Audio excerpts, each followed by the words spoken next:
চলে এসেছি আবার একটা নতুন রেসিপি ভিডিও নিয়ে। আজকে তৈরি করব নিজের হাতে প্রথমবার ভেজ ফ্রাইড রাইস। তো প্রথমেই আমরা দেখতে পেয়েছি ইন্ডিয়া গেট চাল নিয়ে নিয়েছি 500 গ্রাম। সেটিকে সাদা জল দিয়ে ভালোভাবে ধুয়ে নেব, যতক্ষণ না চালের জলটি ফ্রেশ হচ্ছে ততক্ষণ ভালোভাবে অনেকক্ষণ ধরে ধুয়ে নেব। তো এইভাবে ভালো করে চালটাকে ধুয়ে নিতে হবে, দিয়ে সেটিকে 30 মিনিটের জন্য ভিজিয়ে রাখতে হবে। জলটা কোথা ফেলবে? 30 মিনিট হয়ে যাওয়ার পর আমরা চালগুলিকে একটা কড়াইয়ের মধ্যে বা তোমরা অন্য কিছুতেও সিদ্ধ করে নিতে পারো, কিন্তু খুব ভালো করে সিদ্ধ করা যাবে না, 100% সিদ্ধ করা যাবে না, 90% সিদ্ধ করতে হবে। তার আগে বলে দিই, চালগুলি দেওয়ার পরে তোমরা সামান্য নুন আর একটু লেবুর রস বা ভিনিগারও দিতে পারো, যাতে করে ভাতের যে এক্সট্রা মাড় থাকে সেটা বেরিয়ে যাবে। তোমরা আস্তে আস্তে দেখতে পাবে কীরকম ভাতটা ফুটে এলে তার মাড়টা বেরোয়।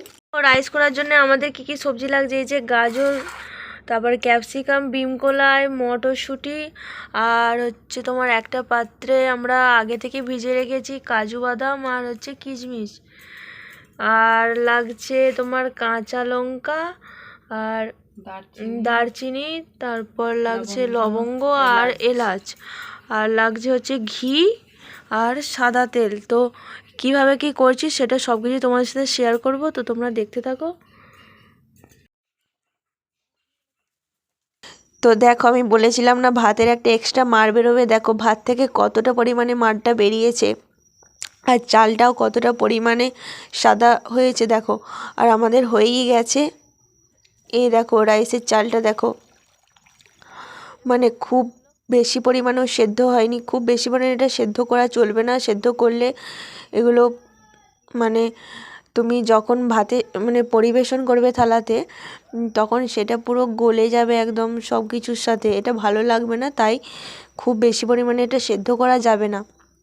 তো আমাদের রাইসের চাল থেকে ভাতটা পুরো কমপ্লিট হয়ে গেছে। আমরা সেটিকে ছেঁকে এখন রেখে দেবো কিছুক্ষণ।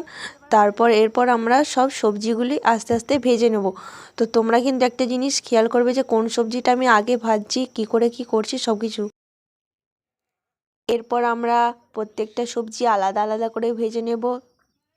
তো তার জন্য আমরা একটা কড়াই গরম করতে দিয়েছিলাম, কড়াই গরম হয়ে গেছে। তো কড়াইয়ের মধ্যে এরপর আমরা তেল আর 2 চামচ ঘি দিয়ে দেবো।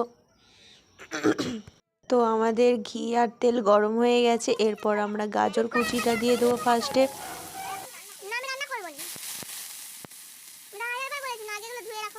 আমাদেরকে ততক্ষণই নাড়াতে হবে যতক্ষণ না গাজরের থেকে একটু সোনালি কালার বের হয়। তো এই যে দেখো গাজরটা ভালোভাবে ভাজবো। এরপর আমরা যতক্ষণ না সোনালি কালার বের হয় ততক্ষণই কিন্তু নাড়তে হবে, দেখতে হবে যে সোনালি কালারটা একটু বেরিয়েছে কিনা। সোনালি কালার বেরিয়ে গেছে। তো এরপর আমরা গাজরের সঙ্গে বিনস কলাইগুলোকে দিয়ে দেব। এ দেখো বিনস কলাই দিয়ে দিলাম। বিনস কলাইগুলোও ভালোভাবে নাড়াচাড়া করতে হবে অনেকক্ষণ ধরে। আমাদের বিনস আর গাজর ভালো করে ভাজা হয়ে গেছে। এরপর আমরা দিয়ে দেবো কাজু বাদাম আর কিশমিশটা। কাজু কিশমিশটাকেও খুব ভালো করে নেড়ে চেড়ে ভাজতে হবে যতক্ষণ একটু লাল লাল হয়ে যায়।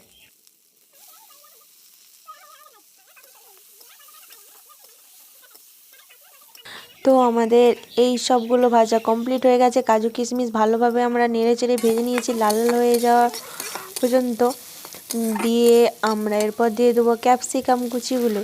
ক্যাপসিকামের পরে আমরা দিয়ে দেব মটরশুঁটি কলাইগুলি।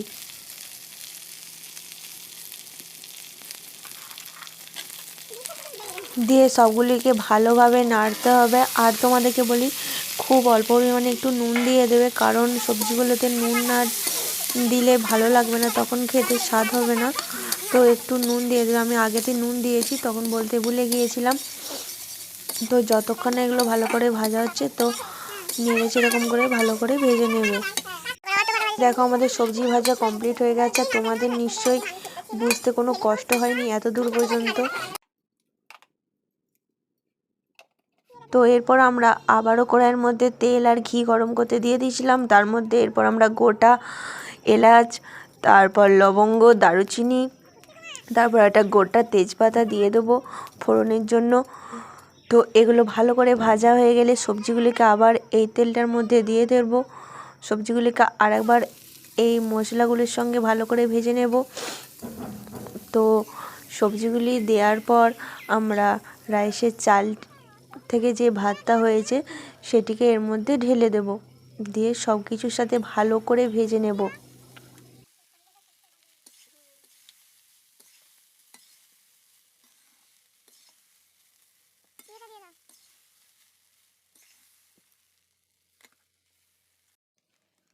করে মিক্সড করা হয়ে গেছে, তারপর এর উপরে একটু গোলমরিচ গুঁড়ো আর যে যেরকম মিষ্টি খাও সেরকম পরিমাণে চিনি দিয়ে দিয়েছি। আমরা এখানে 1 বাটি চিনি দিয়েছি, তোমরা এখানে চিনির গুঁড়োও ইউজ করতে পারো।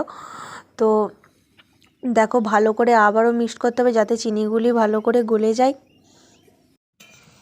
আর হ্যাঁ, তোমরা কিন্তু নুনটা দিতে ভুলবে না, নুনটাও কিন্তু সমান পরিমাণে দিয়ে যাবে, মানে যতক্ষণ না এর স্বাদ মতন নুন হয়। তো আমাদের দেখো ভালো করে মিক্সড করা হয়ে গেছে।